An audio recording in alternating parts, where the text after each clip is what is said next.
Okay. Cheers. Let's go, baby.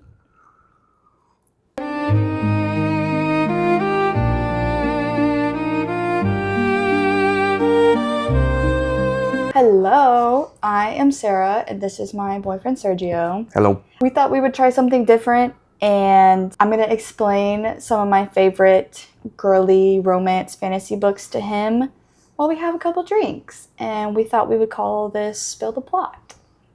And then at the end, hopefully I can give it a rating. Maybe 1 out of 5. And then he'll also, every other week, he'll share some of his books with me. Maybe. My nerdy little books. Your little sci-fi books.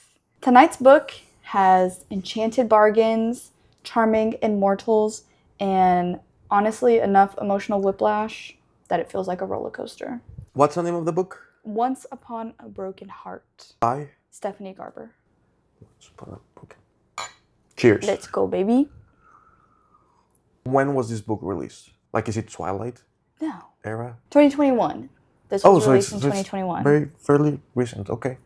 Yeah, so the first book was released in 2021, the second one 2022, the third one 2023, and then there's an upcoming novella September of this year, and then a collector's edition October of this year. And is the series over? Oh yeah. Like is this trilogy like its own self-contained story? Mm-hmm. Okay. Is she accused of using AI? Is she one of the... Okay.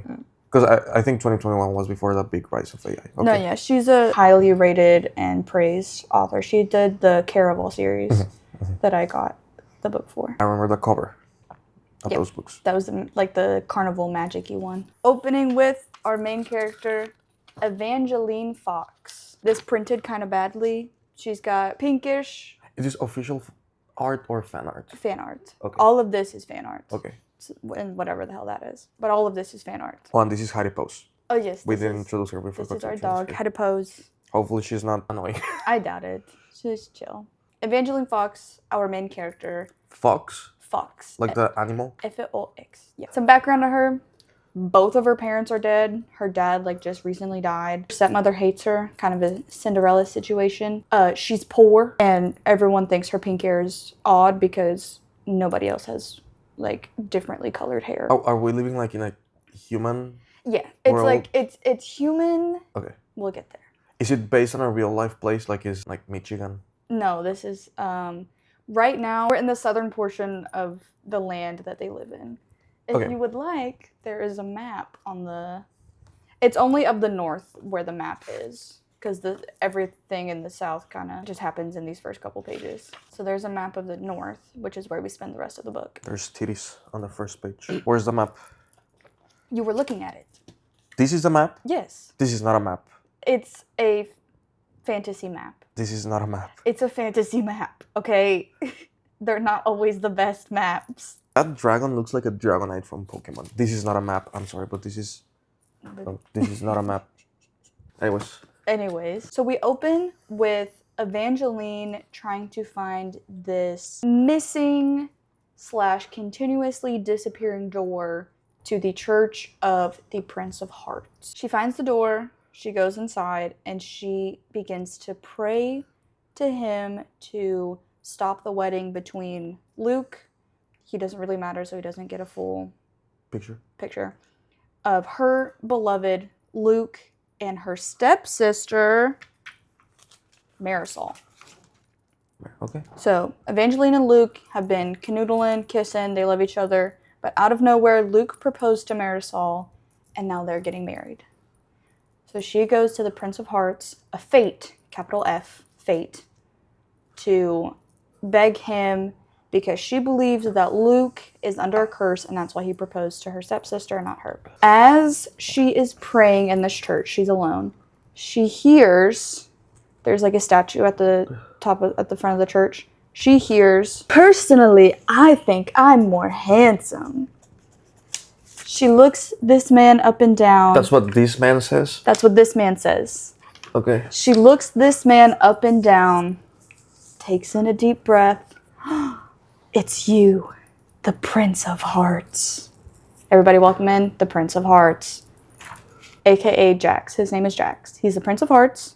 He is a fate. His curse is that he has a non-beating heart caused by traumatic historical heartbreak, and his kiss is lethal to anybody except his true love. There's also something about apples. I don't know, but he always got like a white apple. How is blood flowing through his body if he doesn't have a pumping heart? Magic! Because he's immortal. Yes, but if you want to use muscles, you need blood. Magic! I know. So, Jax, having heard Evangeline's prayer, starts to ask her some questions. Most notably, how many people have you kissed? And she's like, I've only kissed Luke. He's the only one I want to kiss. What's the age of these people? Or him, somewhere in the hundreds to thousands. Okay, doesn't matter. Her, about 20, 21. She's human. Yeah. Moral. Human, fate. Okay. Human. Okay. So he's, Lord knows how long, about 20, 21. Is there technology in this world? No. It's like almost peasant time, but the only technology... Like medieval fantasy? Yeah, but the only technology is like magic. Okay. So there's like flying carriages. Do humans know of magic? Yeah. Like they're... Okay. Mm-hmm. Like it's wide known about the fates. It's wide known about whatever. So he starts asking her, like, how many people have you kissed? Why do you care about him? Because if he loved, I think he says, like, yeah, but even if you do love this boy, you're better off without him. If he loved you back, he wouldn't be marrying someone else. And he's cursed. So now she thinks there's like, well, there may be an ulterior motive. Yeah. So now, oh my fucking God. Just let it be. Now comes the deal between Jax and Evangeline, which is kind of a taboo no-no. If you make a deal with a fate, it's like the monkey paw. Yeah. So Jax says, this is the paw. The monkey paw. From The Simpsons? Yeah, it's like, you make a wish and it's gonna come and bite you in the ass. Oh, yeah. It's like making a deal. Doesn't matter. Continue. Jax says that he will help stop Marisol and Luke's wedding for a count of 3 kisses. From her. Okay. And she's like, what the hell? Your kiss with one kiss and I'm dead. He says, not from me. I want you to kiss someone else. Who I say, when I say. Oh. Okay. So she's kind of hesitant because she's like, the only person I want to kiss is Luke.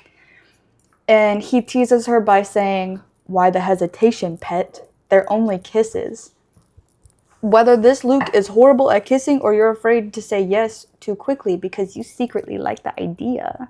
So Evangeline agrees to the deal under one condition. Jax will not kiss anybody to stop the wedding. Like, he won't kill someone to stop the wedding because she cares about her stepsister and she cares about her true love. What do you mean by kiss anyone?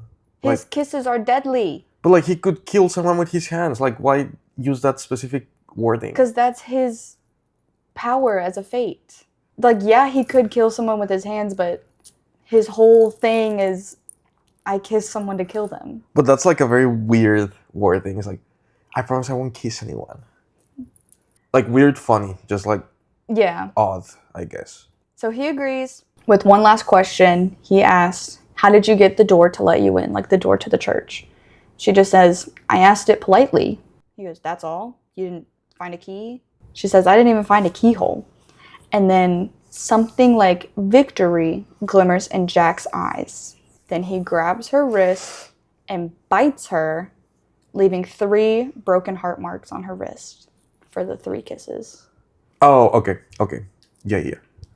So flash to the wedding. She rushes over there after making the deal with Jax to see if he actually stopped the wedding. And she finds the entire wedding party turned to stone. I'm talking stepmother, I'm talking sister, I'm talking true love, I'm talking... Like Medusa? Friends. Turn to stone. Jax is there. She begs him to fix it. He says he can't. The only way to fix it is if Evangeline sips from this goblet that's like, poison, do not drink me.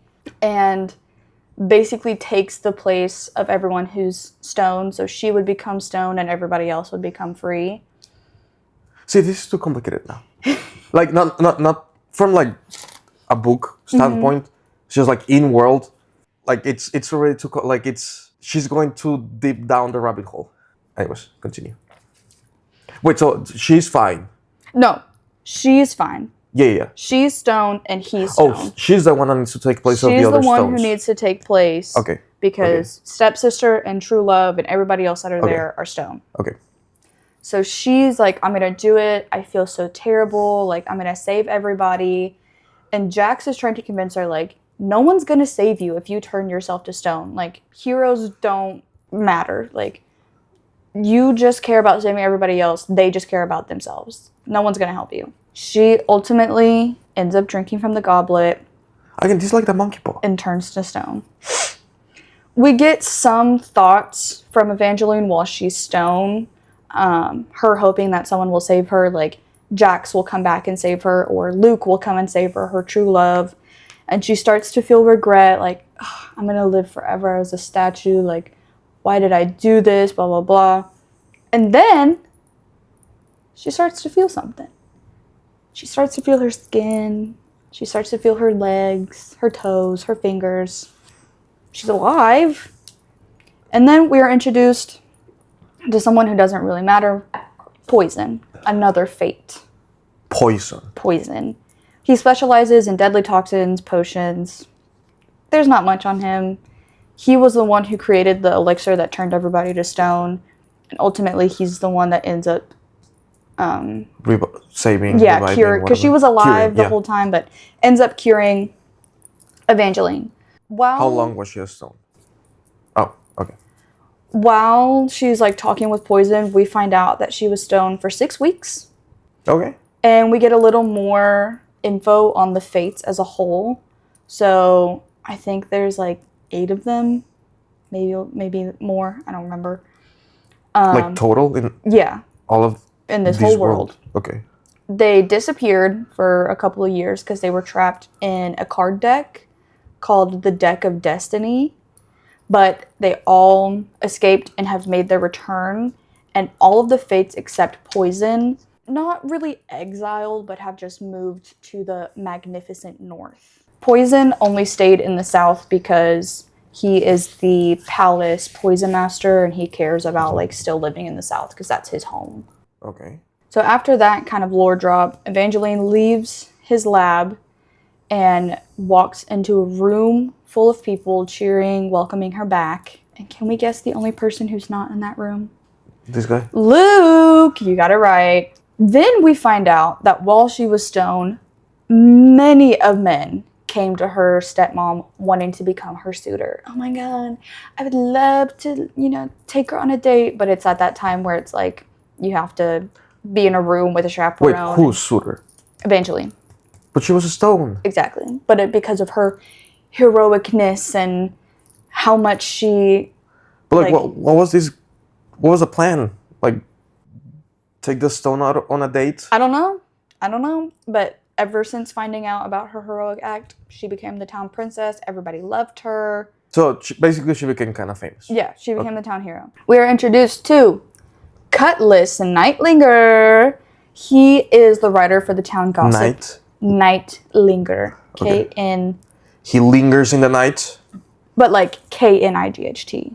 So like Nightlinger. He lingers among the nights. I guess. Cutlass Nightlinger, town writer for the gossip page, asks Evangeline for an interview. Wait, human? Yeah. Okay. Everybody... You know what a cutlass is, right? No. Sorry. It's a type of sword. Oh. Like sword or like a dagger? I think it's like a saber, almost. So like the curved ones? I think so, yeah. Here, let me look it up. Oh no, it's like super thin. Yes, it's like like a sword. Yeah. Cutlass asks Evangeline for an interview. He wants to know why she did what she did. How far are we into the book? Because it feels like it's already going. Hand it to me. I do have the actual book, by the way, because there's some things I wanted to read out. Like very early on still? Yeah, we're about 40 pages out of 403. Because again, it feels like we're going, but there's not like a... There's not like a place we're landing. Yeah, like still no direction. Yep. It will kind of feel like that, honestly, until kind of the end of the book. Oh, I'm not like, sure I'm it, gonna like it that. feels like we're going like, do, and then we finally land. Okay. So he wants to know why she did what she did. And he mentions the Week of Terror. What the fuck is the Week of Terror? So that is the week that the Fates made their return and basically went on a tirade because the Fates are very mischievous. They don't really understand the difference between right and wrong, good and evil. They're like, I'm helping. They don't have a moral compass, maybe. No. Flash, Evangeline, and Marisol are catching up. And Marisol tells Evangeline that her and Luke tried to get married again while she was stoned. And Evangeline's like, this fucking bitch. I thought he loved me. Obviously, he must be cursed. And their second wedding... Okay, pause. Because so Evangeline and Luke, they were not really dating, right? They were more of like... It was like... friends / situationship. Well, it was like, we're kissing, we're saying I love you, we're saying like, oh, one day, like... Oh, so they were kind of dating. Like that time period's dating. Okay. Like, it's all in secret, nobody knows because yeah, it's like taboo at that time, but it's like, I love you, you love me, like, okay, you're my one true love, and then out of nowhere, he comes to the house and proposes to Marisol. And so Evangeline's like, the fuck? No, so, okay, now it makes sense that she's so adamant in thinking that he may be cursed. Mm-hmm. Okay. So, their second attempt at this wedding did not work out. Do we want to take a guess as to why? Nope. Oh. He got mauled by a wolf. Oh. And it's not Jax's doing. So, he got mauled by a wolf. It was fate.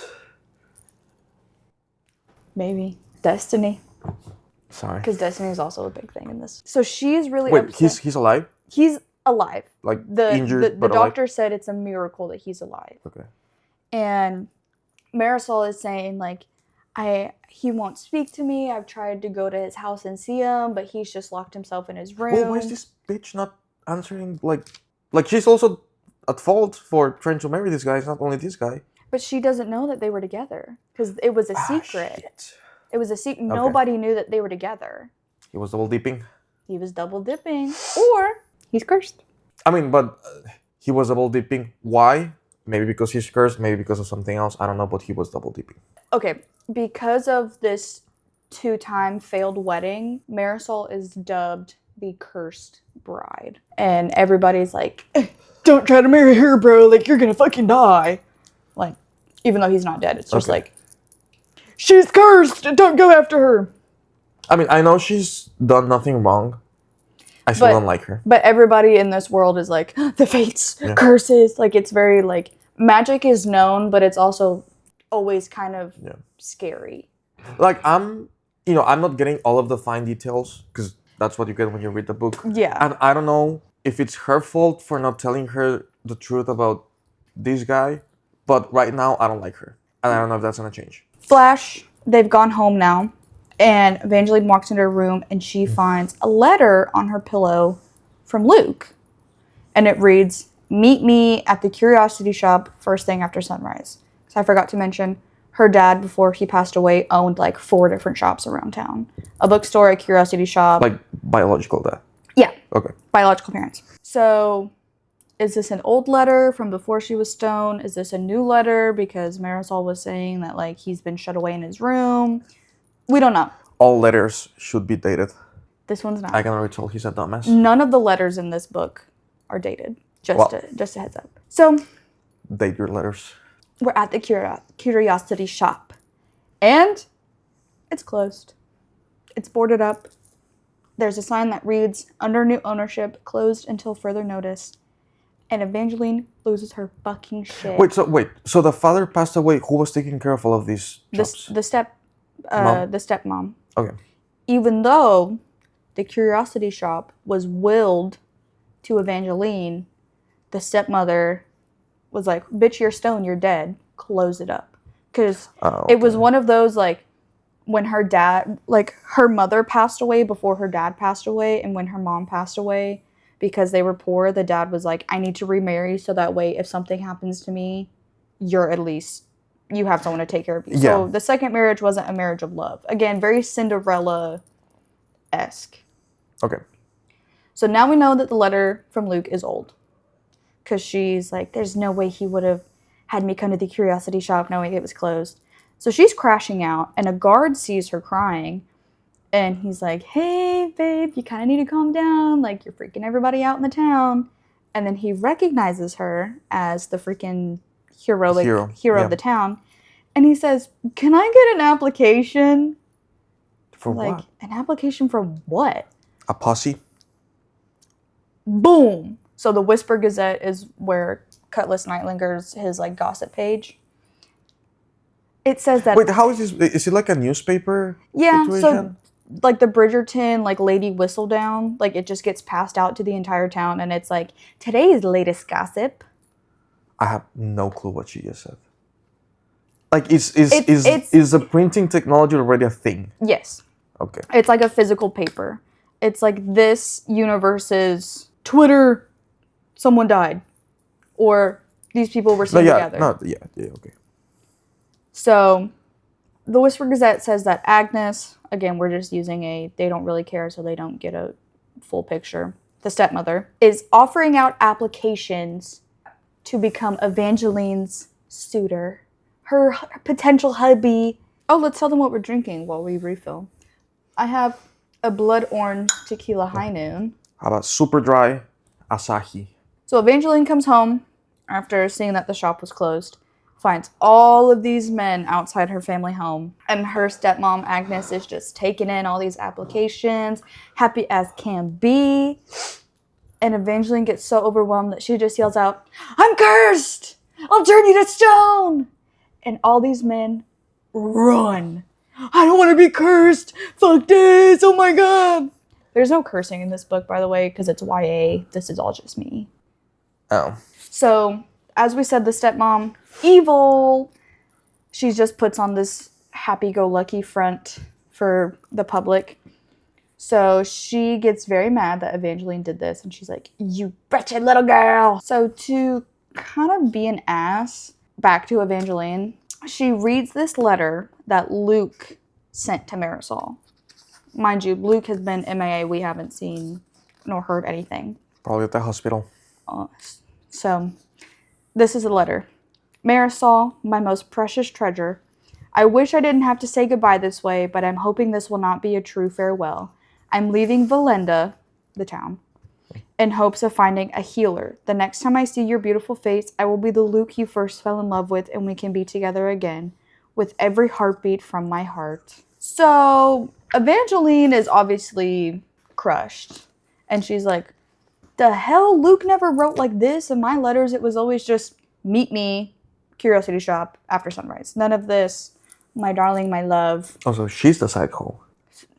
Maybe. So boom, skip a couple weeks. Nothing crazy really happened. Evangeline started working in her dad's bookstore to give her something to do. And Marisol comes by to give her a letter. She says that she swiped it before Agnes could get it and burn it. The letter reads, Dear Miss Fox, my sister and I would love to have the pleasure of your company tomorrow for afternoon tea in the Royal Hummingbird Court at 2 o'clock. We've admired you from afar, and we have an exciting opportunity we'd like to discuss. Warmest regards, Scarlet Marie Dragna, Empress of the Meridian Empire. So she's getting an invitation from the Empress. Okay. Like the queen, I guess? Yeah. So we get some backstory here from like Evangeline's inner monologue. There used to be a different emperor / heir to the throne who was nicknamed His Handsomeness. But he died during the Week of Terror. The Fates killed him. But the new empress and her sister fought to get the empire back, and in doing so, ended up killing one Fate. So they are immortal only if they are not killed. Okay. So, like, they cannot die of old age, no. I guess. And how many fates were there total? I'm going to Google that, because I don't remember. Oh, 32.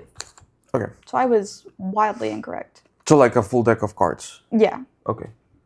You know what? Now that makes more sense. Okay. Okay. So, we cut to meeting the Empress and her sister, and we find out that they, as in the Empress and sister, have been invited to what is called Nocte Never Ending up in the magnificent north. That's what it's called. That's why I keep saying it.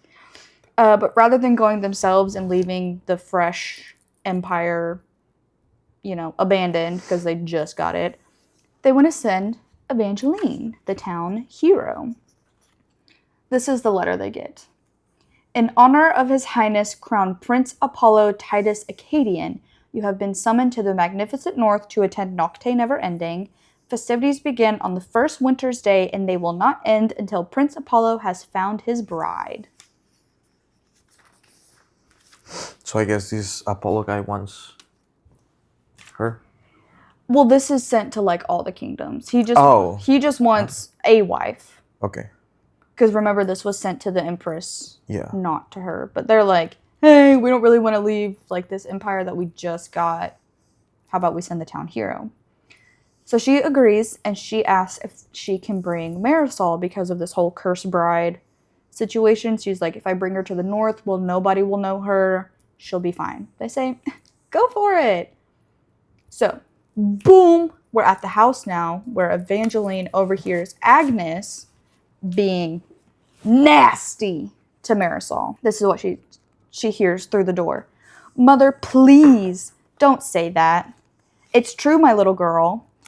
You have let yourself go these past few months. Look at you. Your complexion, your hair, your posture is like a damp ribbon, and those circles beneath your eyes are hideous. Circles beneath your eyes?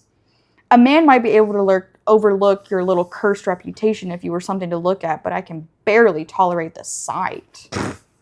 So she's just like, you're fugly, girl. So Evangeline bursts in, cut it off, and says like, hey! The Empress invited me and Marisol to the north. Like, I'm going to take her. We're going to go. That's it. Enter in Prince Apollo. We don't know much about him except that he's kind of a smartass and is easily jealous. Like, he's like, oh, I'm so handsome. Every woman wants me. Okay. Yeah. Kind of the same age, like 2021. Yeah.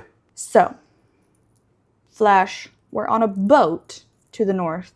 I would picture the north as a mix between Katara's water tribe from Avatar: The Last Airbender and the ice castle from Narnia. Like, very fancy, but very cold. Okay. So, we're on this boat, and we're going under the arch of the north. It says, welcome to the magnificent north, stories be here. Like, this is the arch that they're going under. Everybody on the boat is silent because there's something about, like, magic is more prominent in the north. And so this is kind of a warning for anyone who goes under the arch. Never speak a word as you go through the gateway arch. The ancient magic of the north cannot pass the borders, but it always tries. It collects around the gateway arch, and if you speak as you travel through, the magic will steal your voice and use your words to lure unsuspecting travelers into helping it escape to other parts of the world. So, when you go under the arch, shut up or it will steal your voice. Is that like a legend or more like a warning, like you said? Kind of both. Okay. Because something about the North that they say a lot is like their history with the magic twists it and turns it to where it ends up. If it is in other places like the South, it's more of a fairy tale than actual history. Okay. So, with that warning, the entire boat is silent, and as they're going under the arch, Evangeline hears these voices. Free us. Restore us. Help us. We can... And then they cut off. So now, we are introduced to Christoph Neitlinger, cousin to Cutlass Neitlinger. He's a writer for the Town Gossip Sheet of the North. And the paper that the girls receive as they get off the boat is Christoph writing about all the women who are here to try and get the heart. Ooh, I had the mic. Try and get the heart of the prince. So Flash. This guy. Okay. Prince Apollo Acadian. Why his heart? Because they want to be his wife. That's what this whole thing is about, is him finding his wife. Because in the North, he's the prince, but he cannot become the king until he has a wife. Okay. So Flash night of the first dinner, Evangeline is very excited. She's excited to meet the prince, but she's also kind of worried that Jax is going to be there. She's like, I don't know why, but I just get this feeling. She has like a weird feeling. He's going to be there. As she is hesitating to walk inside the ballroom, she hears, are you going to stand there until you freeze or step through? And she turns and she's kind of in shock. She sees this guard wearing nothing but leather armor and a bronze helm that covers like up to his eyes. Because she's like, no other guard has worn this like bronze thing that covers his eyes. She's like, I'm gonna go inside. Runs inside. As she walks inside under another arch, she hears a whisper, we're so pleased you found us. So she starts looking around. She's looking for the prince. She doesn't find him. And she also doesn't seem to be welcome in any of the circles that are talking. Like anytime she walks over, they just kind of hush, stop talking. So she grabs a drink and she sees this other girl who's kind of on the outskirts of all the circles. And she goes up to her and try to make friends, and it works. Enter in Lala. Also, I got crazy Vanderpump flashbacks, Jax and Lala. So they end up becoming friends. And Lala tells her that she saw her looking for the prince and she's looking in the wrong place. So there's this tree in the middle of the ballroom, and he's like in a balcony in the tree, like watching over everybody from up above. There's a balcony in a tree? It's like a tree house basically, but it's just like a balcony. Wait, and what's the thing on her arms? I think just like tattoos or something. They look like burn marks. Again, I don't know. This is just a fan art that I picked. So she looks up and she sees Prince Apollo Acadian, and she also sees, boom, Jax. But now he has blue hair. This was Jax before. This is Jax now. Now he has blue hair. Is he crying blood? Yeah. Why? I don't know. Oh, that's like the fan art, not the book. It probably comes in the other books. Oh, but okay. So he, in this hair color, is being Lord Jax. That's what he goes by. And we get some tea on Lord Jax and Princess Donatella from the South, and how she recently broke his heart. And he's not really talked to anybody since. Like, he's kind of cold. So at some point, Evangeline ends up like physically running into Jax, which is the last thing that she wanted. And Jax is like, the fuck are you doing here? I quote, I thought you'd be married to that boy you love by now. And Evangeline gets mad at him, saying it's all his fault. He got mauled by a wolf. This is all Jax doing, and Jax denies it, saying, I didn't do that. The only thing I did was turn him to stone. And then Jax does something kind of crazy to make Apollo jealous and have him be looking at Evangeline. Yeah. Oh no, little fox, we have unfinished business. Jax dropped his apple, took her neck, cupping her pulse with his cold palm. Jax, what are you doing? Jax, I told you I'd kiss 3 other people, not you. So basically, Jax is making it look as if he's kissing Evangeline. To make Apollo jealous. Mm-hmm. He ends this little event by saying he wants to cash in his first kiss. And he wants her to kiss Apollo. And if she doesn't kiss Apollo before the end of the night, she's gonna die. Okay. So, flash to Evangeline going up to the tree balcony, and she meets Apollo. And the first thing that we find out is that apparently Jax has been telling Apollo all about Evangeline for the past couple weeks. Okay. Evangeline starts asking Apollo, like, how long have you known Jax? How do you know each other? And Apollo gets jealous. He's like, why are you asking me about another man except me? And in a panic of being turned away, Evangeline just grabs Apollo and kisses him. And we don't really get much from that other than when she leaves to kiss him, he's kind of like touching his lips, and Jax is like, don't turn around. Don't look at him. Oh, there's something happening. And that's assault and or rape. Skip to the next afternoon. Evangeline and Marisol are walking around the town shop, seeing what's around, doing a little shopping day. And at some point they end up splitting up, and Evangeline goes back to this bookshop that she saw that has her favorite book, The Ballad of the Archer and the Fox.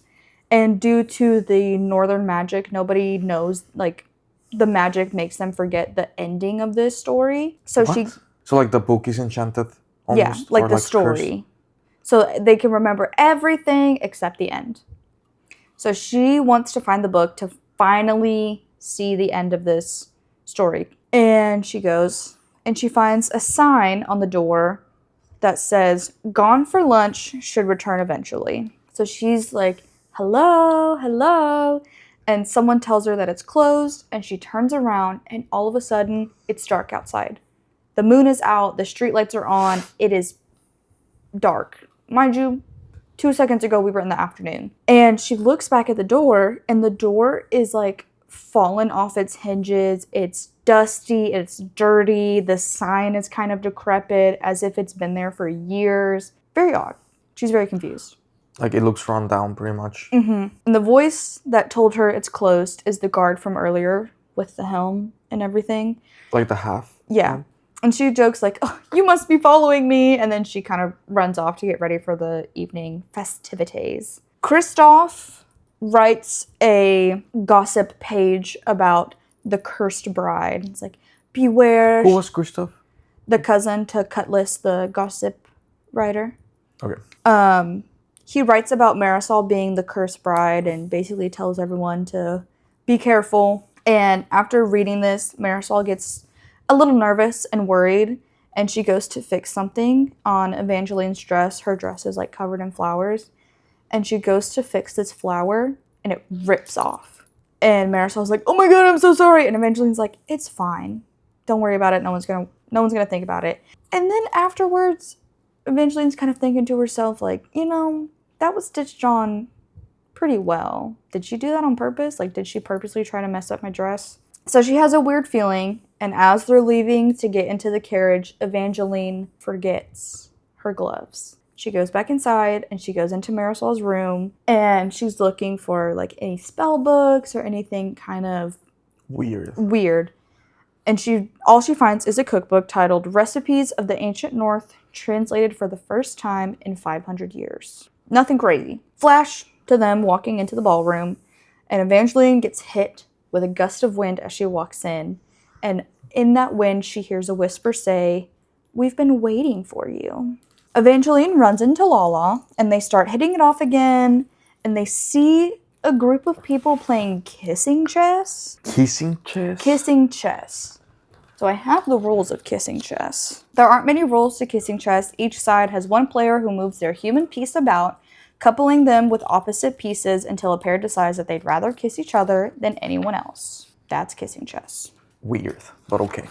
Very weird. Prince Apollo comes into the room, and he is on horseback, and he's dressed like a hunter, and he has a quiver of a quiver of arrows and a bow on his back. And he starts looking in the crowd. He's looking for someone.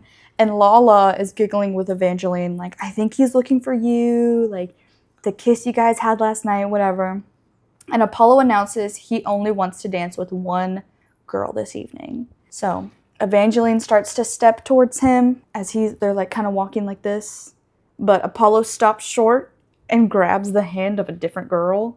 Okay.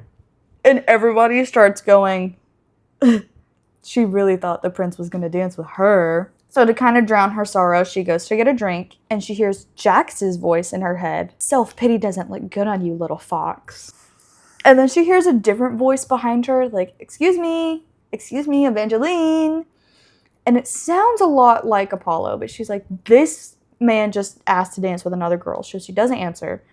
And after 3 tries, she turns around, and it is Apollo. And she's obviously very confused. She's like, "What the hell are you doing here? You just asked this girl to dance." And he says that there's a law that states he must dance with at least one girl, and that he couldn't dance with her, like with Evangeline, without holding his urge in to do this.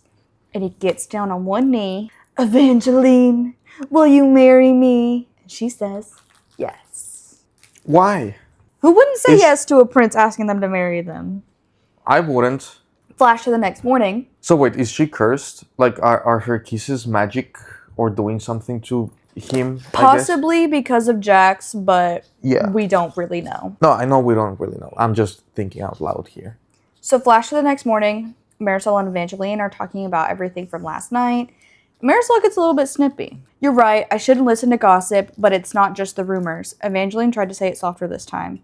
I've met Jax. Oh, right, I forgot. Jax and Marisol were seen talking together at the party, and Evangeline is trying to be like, hey, girl, don't do it. So she says, I've met Jax. He was at the party the first night, and I don't think he's good for you. Marisol snorted. We can't all marry a prince, Evangeline. Some of us are lucky to get attention at all. Marisol, No, I'm sorry, Marisol rushed out, color draining from her face. I shouldn't have said that. That's my mother, not me. Sure. So. I was indeed wondering what Marisol was doing all this time, so. Just kind of in the background. Chilling. So they get a knock on the door after that whole sputter, and it's Apollo. And he's like, oh my god, you're okay. And they're like, what the fuck is your problem, dude? Apparently, in the Daily Rumor, little Christopher was like, we'll see, like, if no one tries to hurt her, she'll become the next queen. Like, maybe someone's out to kill her. So out of... Why? To start a rumor? I don't know. It's a gossip page, baby. But why specific? Like, I mean, that's more than gossip. It's like, hopefully you don't get murdered tonight. Like, that's weird. Or at all before the wedding. I don't know. It's been less than 12 hours. Or what? Sure. I don't know. But weird. It's because weird. He is so terrified of her getting hurt, Apollo asks her and her sister to move into Wolf Hall. That is like the castle, basically. No, this is too on the nose. A little fox going to Wolf Hall. This is weird. So then we cut and we see truly how much Prince Apollo loves his little Evangeline Fox in an exclusive interview with Christoph Neitlinger. I've done much more than that, Mr. Neitlinger. With a proud smile, the prince unbuttoned half his shirt, spread it apart to reveal a vibrant tattoo of a pair of swords curved to form a heart that contained one name, Evangeline. He did this overnight? Yep. How? I don't think with swords? It's like a tattoo, so it's two swords. Oh, it's a tattoo on his chest with two swords curving to form a heart, and then Evangeline in the middle. I don't think tattoos were a thing back then. I don't know, man. But now he's got a big-ass heart. I'm not liking this. I'm not liking this. So, with that, Evangeline is now a little skeptical that Apollo, this ain't how he really feeling. So she writes to Jax to meet up and see if this is his doing. Lo and behold... How is she writing to Jax? A letter. Where is she addressing the letter to? We don't know. It literally just says, Dear Jax, whatever the hell her letter says, from Evangeline. She sends it off somewhere. Where? How? I don't know. They don't specify. It's bad story writing. Lo and behold, it is Jax doing. What the fact of how deeply in love Apollo is with Evangeline. Okay. Evangeline wants to call off the wedding because she can't stand to see him under a spell. She's like, these aren't his true feelings. I don't want to do this, whatever. Wait, who can't stand him? Evangeline. She's like, if these aren't his true feelings, I don't want him to live under a spell. Like, I can't marry him if this is true. So she's like, I'm going to call off the wedding if you don't do something. And Jax just blatantly ignores her, and he's like, time to cash in my second kiss. And Evangeline says she will only go with him to do this second kiss if he promises to let Apollo go. And Jax says she'll let Apollo go from his hold once they marry.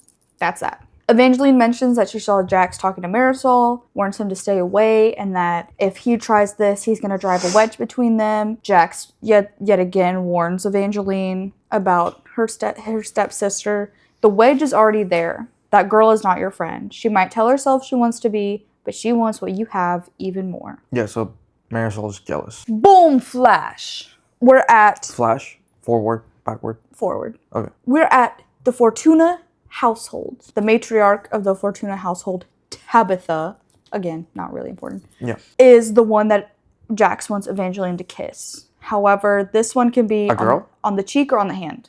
Okay.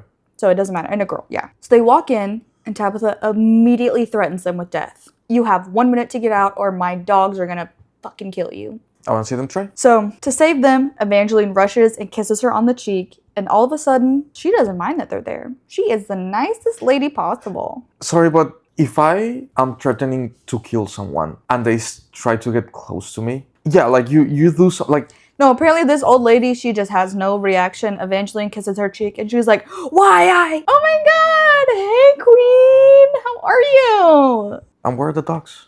They're fine too. Like they went from like growling to being like, "Oh my God, can you pet me?" But you know, if someone tries to pull that with Frida, Frida's gonna fucking bite someone. Oh, Frida's gonna kill him. Anyways.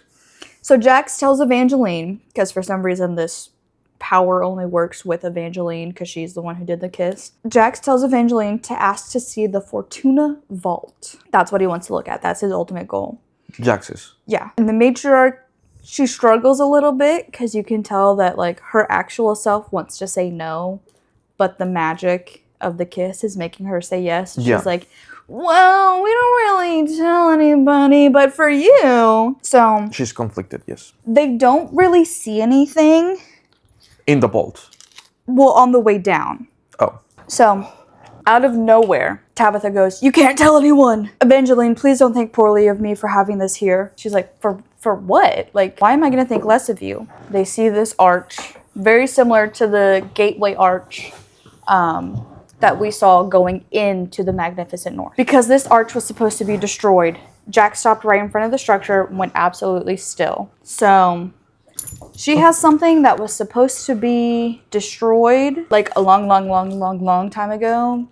How big is this arch? I'm guessing like at least like a doorway. How can you have such a small entrance to a whole kingdom? That's why I'm guessing it's gotta be like enough to fit a boat, I guess. But I wonder if they all vary in sizes. Because this one is in like her basement. Maybe it's symbolic, maybe it's like pieces of wood that I don't know. It doesn't matter. Again, semantics. So boom.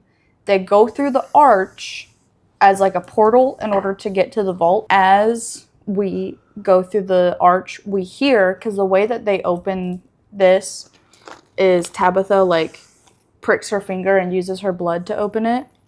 Like as a key to the vault? Yeah. Okay. Evangeline hears another whisper. "You could have opened me too." Skip! They're just walking through the vault looking at random bullshit. And the magic on the matriarch starts to loosen up a little bit. The keys magic? Yeah, and stop working. "You! It's you! Little fox." Jax's voice turned eerily soft. "I think it's time for you to run." "How did I not see it? You're the one who will open the Valerie Arch." "Jax?" Evangeline hissed. Valerie? Valerie Arch. Valory. Like Valor? Yeah. What? Okay. "Jax," Evangeline hissed. "What is she talking about? What's the Valerie Arch? Why are you still here?" Jax took Evangeline's arm, shoved her. This is what the old woman is saying. "You will know her because she will be crowned in rose gold. She will be both peasant and princess." And she just kind of keeps repeating that over and over and over again. And the peasant and princess part? The both. "You will know her. She will be crowned in rose gold. She will be both peasant and princess." Rose gold. And then she tries to kill Evangeline, and Jax ends up knocking her out, and that's kind of where that ends. Like with a knife. Like she tries to stab her. Yeah. Jax ends up knocking her out. That's kind of where that ends. So now, what the fuck is the Valerie Arch? So the first family of the North were the Valors, and because of the Northern magic, nobody really knows anything about them. Like the magic kind of warps the history of them. Everybody just knows that like they had all of these different gateways and these different arches, and the Valerie Arch does not need to be opened. Has had all of these protections, all these locks, everything. It cannot be opened. Okay. I have a question, sorry.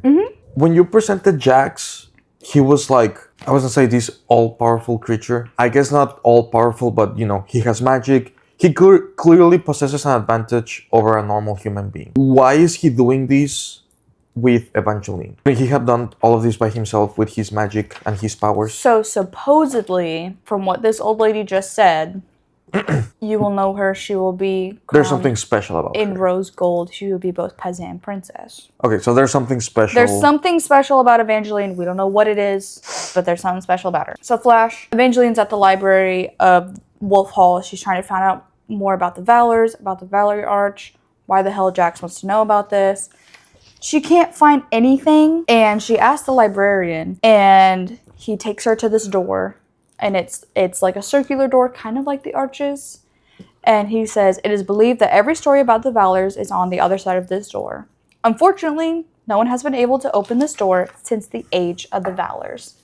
And that's like since the beginning of this land of the North. Like nobody's been able to open this door. So flash to the next night. Apollo is standing outside of Evangeline's window, wanting to serenade her for the night, as he's done every night since getting engaged. But this time, she asked him to come up to her room, and he decides to scale the wall. So, like, instead of going inside and taking the stairs, he just, like, kind of climbs the wall up into her balcony. Sure. And then she asks him to just sit and chat, and she starts asking him about the Valors and the Valerie Arch, and he kind of gives her a history lesson on it. So basically, we get exposition. Yep. The Valerie Arch is believed to be the gateway to the Valerie. In one version of the story, the Valerie was a magical prison built by the Valors. Prison? Magic cannot be destroyed, so the Valors said they created the Valerie to lock away any dangerous magical objects of power or foreign captives with magical abilities. They said the Valerie was built to protect the North from forces who wished to destroy it. But unfortunately, the Valors lied. They didn't build the Valerie to protect the North from its enemies. They built it to lock up an abomination that they created. No one knows what the Valors made, but it was so terrible that all the great houses turned on the Valors, chopped off all their heads. Alas, they did this before the Valors had locked away their horrible creation, so it was left to the great houses to imprison this abomination into the Valerie and seal the arch that led to it. Normally, the arches are locked with blood, but no one wanted to risk this arch being open, so a special sort of lock was created. A prophecy. So, flash to the next night. They're married. They're wed now. Wait, so before you continue, this is a lore question. So the only people that can use magic are fates. Yep. So every time that, like, for example, they said that there was some blood magic and then some prophecy magic, like 2 magic locks on these things. The blood magic is kind of, it's not directly linked just to the fates because Tabitha is just a human, but like a door or an arch can be locked and it has to be a willing blood of whatever family line. So like if I locked a door with your blood and then I forced you to open it, it wouldn't work. You would have to willingly give your blood to unlock the door. Well, so with Tabitha, my guess was that someone made a lock for her and then she can just unlock it. But like what I'm trying to get at is like most of the magic stuff in this world is done, or like all of it, I guess, by fates, right? That's kind of what we have right now, yeah. Okay. Because again, the whole history of the Valors is like, I have 2 theories what are they? of what's locked behind this Valor gate. Give it to me. 1, the ability for humans to use or wield magic. 2, either... So at first I thought that this whole vault gate thing is where like one of the ways that humans imprison fates. Because, you know, you mentioned like the deck of cards and everything So else. far, that's been the only way that we know the fates have been imprisoned is in the deck of cards. Yeah, so something like that. So maybe there's more fates. Like more than the 32? Yeah. Or more than the ones we've been introduced to? Or something... No, yeah, like more than the 32. Yeah. Or maybe something similar to a fate. Like more of a god. Well, like, you know, maybe fates are the good version or the good version of whatever's inside Like the there's vault. something more evil. Yeah, like an evil version of Because remember, they don't fates. have like a moral compass. Yeah, but it's like in Dungeons and Dragons, like there's like chaotic, neutral. Chaotic good, chaotic Yeah. evil, chaotic neutral. So like something that's like truly evil in there. But whatever. Okay. No, I like that. So it's their wedding night. They have been wed. They're now married and they're doing their first dance as a couple. And in busts in this strange man, interrupting everything. A strange man. Oh. Enter in Prince Tiberius, Apollo's younger brother. Why do they look? Well, I know it's fan art, but they look so different. Again, it's just whatever fan art that I chose. Okay. Enter in Prince Tiberius. Younger brother, he's very skeptical of Evangeline and her love for Apollo. Well, of course, he's freaking cursed. He doesn't know that? Because he's been MIA, because him and Apollo... Well, Tabitha, or whatever her name was, kind of new. Kind of new. Maybe it's like an obsession situation. But him... I don't want to watch that movie, but I'm scared. But him and Apollo have had a lot of falling out, so he's kind of been gone. Nothing really happens. Flash forward. Yeah. Before heading to the marital suite to get it on with her honey, she stops by Jax and begs him to undo the curse. Because she's like, it's been the whole fucking wedding night and he's been the same. You got to do something. He's been without a curse for some time? Well, he warns her. He's like, once you do this, like, this is not going to end well. Wait, okay. So, a couple of questions. One, this is a YA book, right? Yeah. So there's no spicy stuff? No. Okay, good. So there's, like, what we had earlier of the, like, I'm touching your neck, but there's... No, yeah. Like, nothing explicit. No. Two, was it set up at some point, maybe at the beginning of the book, that is she pretty? Is she not pretty? Oh, yeah. Because that's something that I've noticed like, these types of book... basically, just go ahead and say that everybody in this book is fucking smoking hot. Okay. The only person we've had like explicit describe of is Jax, and he is devastatingly handsome. You can't get any handsomer than him. Like when Evangeline meets Apollo, she's like, he's handsome, but like Jax is better. But go ahead and say everybody else pretty fucking hot. Okay, got it. So, Jax warns Evangeline, once you kiss him, any false feelings that Apollo has for you will disappear. You must kiss him before sunrise or the magic won't work. But I warn you, if you do this, your prince won't think what you've done to him is a favor. Heroes don't get happy endings. So this is like the second time he's warned her, don't be a fucking hero, girl. Nobody cares. One of the tropes that I hate is that heroes get happy endings. That's not what we have here. According to who? According to Jax. He says, heroes freaking suck. Evangeline goes to the marital suite, finds Apollo shirtless, and he's slathering oil on himself, and there's flower petals around him. So to calm herself down, she takes a little sip of wine on the counter, and then leans in to kiss Apollo. There's too much drinking for a YA novel. It would all be over soon, she thought. She felt Apollo's tongue retreating, his grip loosening. Apollo didn't try to hold on as he normally would have. In fact, he gave her a little push as he sat up on the bed. His hands fisted, his shoulders tensed. What have you done, Evangeline? Why do I feel as if I've been stabbed in the heart? He grimaced in pain as his eyes closed. His head lolled horribly to the side. Apollo is dead. He died? He died! So every single person she's got, like, is the old lady dead too? No. Because remember, the magic wore off. It's just Jax kind of like hit her in the head, and then she just kind of lost a couple memories. Like, she's still alive. So why is he dead then? Boom! Guards come in, and we said not to use boom, but okay. There's some times where I use boom because it's like they bust into the door, and they immediately think that Evangeline, because she's crying and she's like, help, help. The guards immediately think that Evangeline killed him because they heard the whole, why does it feel as if I've been stabbed in the heart? So the guards tie her to a chair, put a gag in her mouth to shut her up, because she is non-stop crying. And as one of them goes... How long have they been engaged? Barely a day. They got engaged probably at noon. It's probably like 9 o'clock at night. This all happened in a day? Mm-hmm.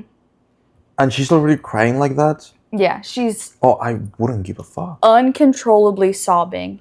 And as one of the guards goes to backhand her because she won't stop crying... Yes, of course. Jax walks in, and he magics the guards to leave.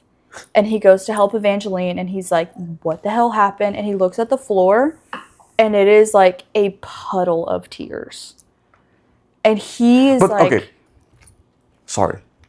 Like, puddle of tears. So, the first thing that I thought is like, there's so many tears, like almost like exaggerated to a point that they're like Jax is like like something's going on. Yeah, like there's truly like 2 puddles of tears next to her feet, and he immediately is like, "How long have you been crying like this? Are these all your tears? What's going on?" Turns out she's been poisoned, and if she doesn't get help, she will cry herself to death. Okay. So what? Let's poison. No, has nothing to do with him. Lore drop! Jax tells her that Apollo did not die because of her kiss. There was no magic in that kiss. There was never magic in any of your kisses. When Apollo fell in love with you, it wasn't because you kissed him, it was because I willed it. Wait, what? So the kisses had no magic. It was all Jax being like controlling feelings and emotions and stuff. Oh. So like, okay, so it was Jax's doing. Yeah. So, flash forward, we make it to where someone can help Evangeline, but at this point, she's going in and out of consciousness because of the poison. Jax is holding on to her, and they walk into this house, and she hears a somewhat familiar voice, but she can't quite place it. And the person tells Jax, if you stop holding her, she might slip away. Try and comfort her while I put together an antidote. Pretend she's someone you care for. And Jax asks her if he can, like, put her down because he's holding her. No, not unless you want her to die. She'll need close physical contact for at least a day for the cure to take. Lord drop! Do we remember Lala? Yeah. She is a fate. The unwed bride. She's doomed to be forever left at the altar. She possesses the power to cast potent curses shed from poisonous tears. So someone, because years ago Lala had sold her tears, someone had found her tears, poisoned Evangeline with them, and she's the only one who can save her. Wait. Say that again. So, what's her ability? She can fall in love with anyone, but she is destined to be alone. So even if she gets to that point of marriage, she'll always be left alone at the altar. Therefore, her tears are poisonous, only to women. So someone poisoned Evangeline with her tears. Like, okay. So, I'm thinking. Flash forward. We catch up on everything that's happened since Evangeline has been asleep and take an assessment of what our next steps are. She has now been labeled the missing princess, and if anyone finds her, she is to be taken back to Wolf Hall. But Evangeline, Lala, and Jax are like, if you go back, Tiberius, the brother, will imprison you for killing Apollo. Yeah. Like, there's no doubt about that.